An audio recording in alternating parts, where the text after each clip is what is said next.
할렐루야. 오늘도 은혜와 기쁨의 시간이 되시기를 바랍니다. 하나님의 말씀은 창세기 3장 9절, 여호와 하나님이 아담아 네가 어디 있느냐. 제목은 나 한 사람을 사랑하시는 하나님입니다. 하나님은 우주와 천지 만물을 창조하시고 인간 나라를 세우기도 하시며 무너뜨리기도 하시고 흥하게도 하시고 쇠하게도 하시고 망하게도 하시는 역사를 지배하시는 분이십니다. 그러나 하나님은 항상 한 사람으로부터 시작을 하십니다. 아담 한 사람으로부터 인류가 시작이 된 겁니다. 아담아 내가 어디 있냐, 왜 숨었는지, 무엇을 했는지 다 아십니다. 먹으면 정령 죽으리라 한 선악을 알게 하는 나무의 실과를 따먹고 하나님 말씀에 불순종하고 하나님 두려워서 숨은 사실을 잘 아십니다. 벌거벗은 것, 부끄러웠다. 하나님의 말씀을 어기면 부끄러운 겁니다.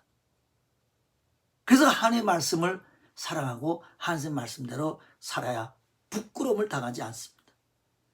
왜 아담을 부르셨을까요? 첫째는 아담을 사랑해서 불렀습니다. 두 번째는 무너진 신뢰를 회복하고 다시 교제하기 위해서 부르셨습니다.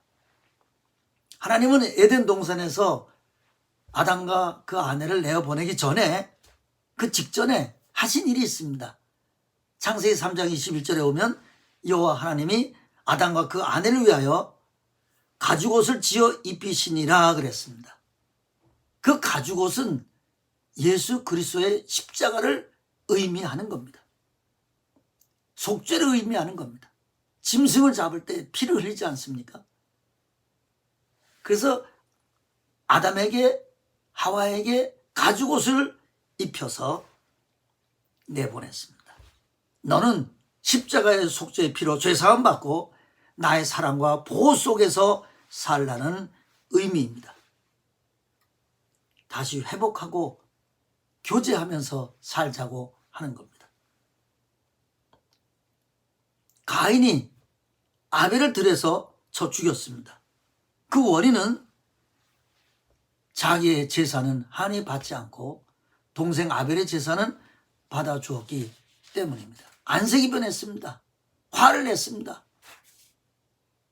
그 하나님이 뭐라고 말씀하셨는가 하면, 네가 어째서 안색이 변하고 화를 내냐, 너는 죄의 욕망이 가득하니 네 제사는 안 받은 것이라고 했습니다.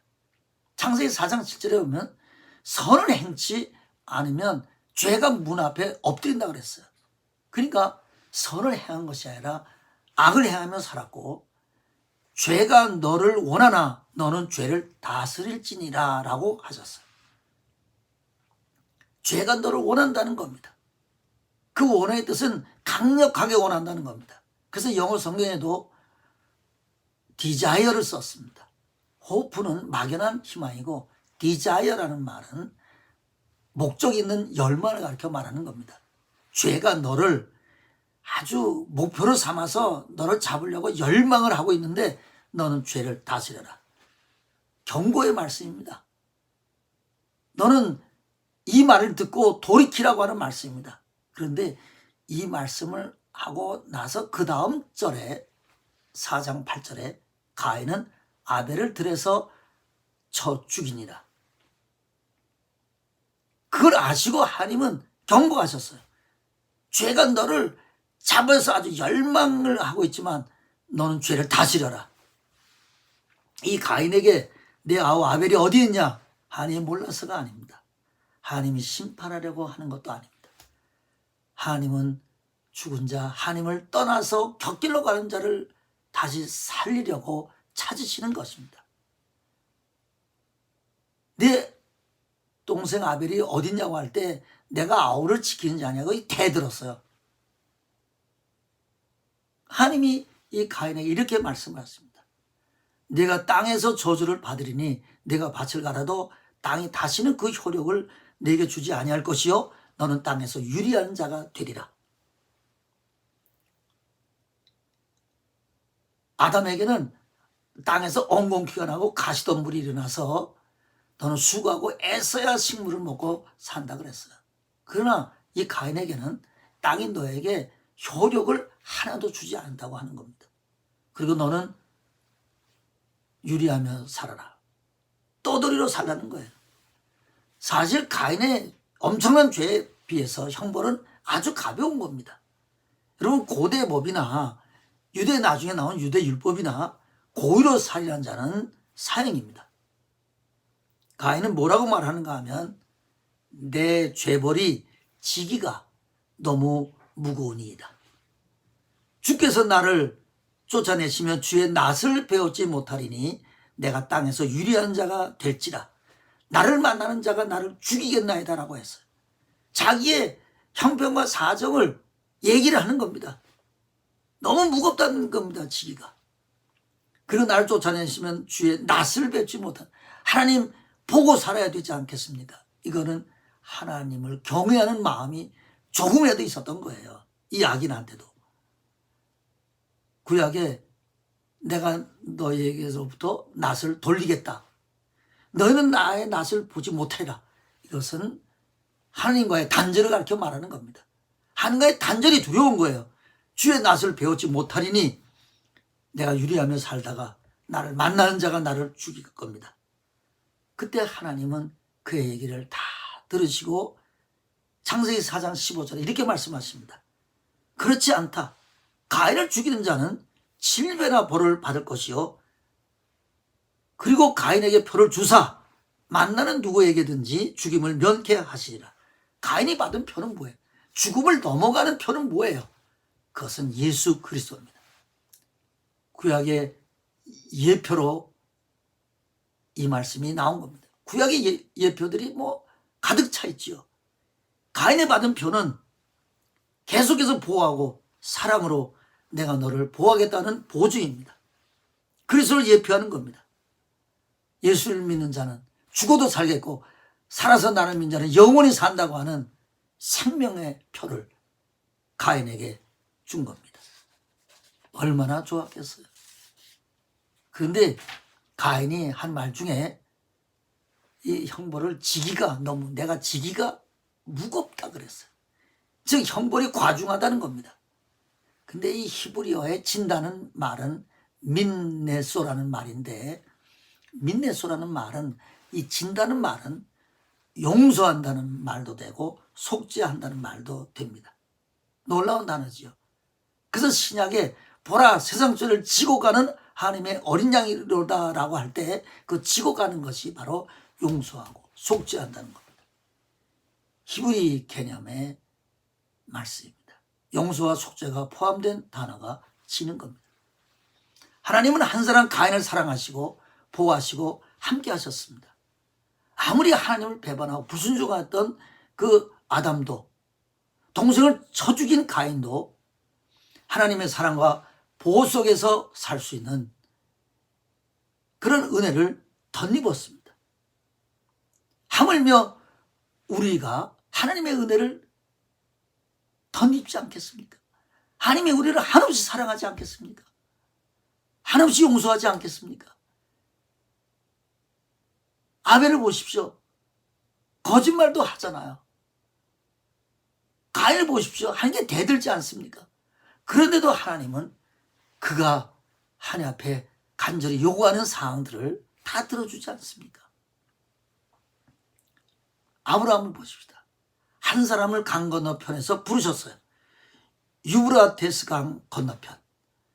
메소포타미아 고대 문명에 대한 그 우상의 땅, 그 당대 가장 문명의 땅에서부터 그를 유브라테스 강을 건너서 부르셨어요. 여러분, 우리가 히브리인이다라고 말하지 않습니까? 이스라엘 백성을. 그 히브리라는 말은 강 건너 편이라는 말입니다. 그러니까 히브리인이다라고 하는 것, 이스라엘인이다, 히브리인이다라고 하는 것은 강 건너 편에 있는 사람을 부르는 사람이다라는 거예요. 그래서 가나안 땅을 그에게 약속으로 주신 사람들이라고 하는 겁니다. 우리들은 다 강 건너온 사람들입니다. 우상 숭배의 땅, 거기서부터 건진받은 우리는 영적인 히브리인입니다. 아브라함 한 사람을 불러서 고난과 연단과 시련 속에서 하나님의 사람이 되어갔습니다. 야곱도 그렇게 불러서 연단을 시켰습니다. 이삭도 마찬가지입니다. 하나님은 언제나 한 사람 한 사람을 부르시는 겁니다. 하나님의 관심은 열방이 아니고 오직 언제나 한 사람에게 있습니다. 100만 1000만 명에 있는 것이 아니라 한 사람 한 사람에 대해서 하나님의 사랑과 관심과 능력으로 인도하기를 기뻐하시는 겁니다. 이 세상에서 오직 당신 한 명만 있는 것 같이 사랑하시고 이렇게 한 사람 한 사람을 사랑하셔서 인류 전체를 사랑하시는 겁니다.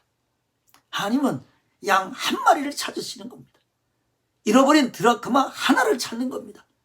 잃어버린 탕자 한 명을 기다리고 찾으시는 겁니다. 혹시 여러분 중에 나 같은 사람이 하나님이 관심을 가지고 계실까? 내 고통이나 내 외로움이나 내 이 힘들고 어려운 문제들 생각해 보면 미래가 캄캄한 여러 가지 문제들 하나님은 내 사정을 정말 아실까? 물론입니다. 여러분의 사정을 머리카락에도 세신 것처럼 알고 계십니다.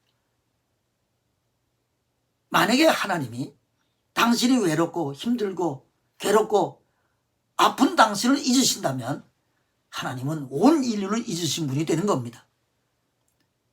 여러분 한 사람을 사랑해서 온 인류를 사랑해 나가는 겁니다. 나 같은 사람에게 정말 하나님은 관심을 갖고 계실까? 내가 하나님의 사랑과 관심 받을 만한 그런 가치 있는 일을 했는가? 정말 나는 하나님 앞에 가치가 있는가? 여러분 가인 같은 사람도 하나님이 받으셨어요. 100번 받으셨어요. 그에게 죽지 않은 표를 주셨어요. 그를 보호하시고 도우시고 함께 하셨어요.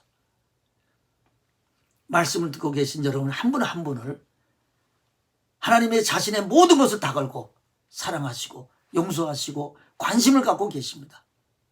이것이 바로 우리가 믿는 하나님이라고 하는 겁니다. 하나님은 한 마리 양을 찾으시는 겁니다. 당신은 한 사람을 사랑하시는 겁니다. 당신을 절대로 잊지 않고 지금도 나하고 대화를 나누자. 나에게 기도 좀 해보라. 이라고 우리에게 찾아오셔서 간청하시는 분이 하나님이시라고 하는 겁니다. 하나님의 관심은 힘들고 지치고 여러 가지 어려운 문제에 있는 사람들 뿐만이 아니라 평안하고 아무 문제가 없는 사람에게도 주님은 우리에게 와서 교제하자고 하는 겁니다. 그 교제를 하지 않으면 그것은 헛평안이고 헛북이고 다 헛것이 되고 말기 때문에 그렇습니다. 여러분이 잘 아는 요셉을 알고 계시죠? 형들에게 미움을 많이 받은 짓을 많이 했습니다. 형들이 멀리 양떼, 소떼를 치러 멀리 풀 따라 멀리 갔어요. 아버지가 요셉에게 형들의 안부를 가서 보고 오라고 해서 그런 아버지가 입은 채색 옷을 입고 형들을 만나러 떠납니다. 형들이 동생을 멀리서 오는 걸 보고 꿈꾸는 자가 오는 듯다. 저를 죽이자. 그래서 결국 잡아서 옷을 벗기고 구덩이에 던져 넣었어요. 정말 죽이려고 했어요. 유다는 살려서 아버지께 돌려보내라고 했지만 또 루벤은 하도 동생들이 죽이려고 하니까 지나가는 애굽으로 내려가는 상인에게 팔아먹자. 우리가 피를 흘리지 말자.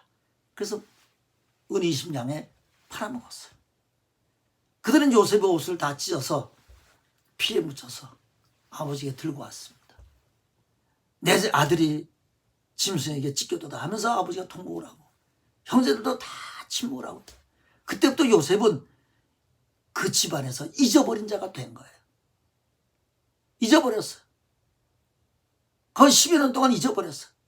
잊혀진 자, 잊을 수밖에 없는 자, 생각하기 싫은 자가 된 겁니다. 그런데 하나님은 요셉을 절대로 잊지 않으셨어요.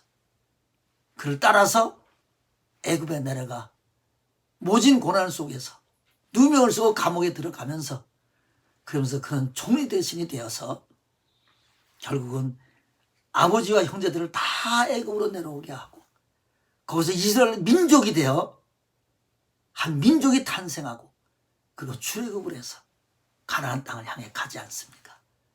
위대한 요셉을 형제들과 집안에서 부모 형제는 다 잊었어도 하나님은 잊지 않으십니다. 여러분, 하나님은 오늘도 우리를 잊지 않으십니다. 탕자의 아버지가 탕자를 잊을 수 없는 것처럼 여러분이 어떤 자리에든지 어떤 하나님을 배반하는 자리에든지 어떤 하나님의 말씀을 불순종한 자리에든지 하나님은 여러분을 절대 잊지 아니하시고 사랑하시고 보호하시고 격려하시고 다시 교제하자고 하시는 분입니다. 그분께 나아가시기를 축원합니다. 기도하시겠습니다. 사랑의 주 하나님 은혜를 감사합니다. 참으로 주님의 그 크신 은혜와 사랑으로 우리를 부르셨습니다. 우리가 아무리 힘들고 어렵고 외롭고 나 혼자 고난당하는 것 같아도 절대로 그렇지 않습니다. 하나님이 내가 너와 함께 한다고, 내가 네 사정을 잘 안다고, 너와 나는 같이 살고 싶다고, 나하고 교제하고 싶다고 주님은 오늘도 우리에게 사랑과 은혜와 격려와 위로로 찾아오시는 하나님을 믿습니다. 그 하나님을 붙잡고 믿음의 삶을 살아가는 우리 모두가 되도록 축복해 주시옵소서. 감사하며 예수님의 이름으로 기도하옵나이다. 아멘.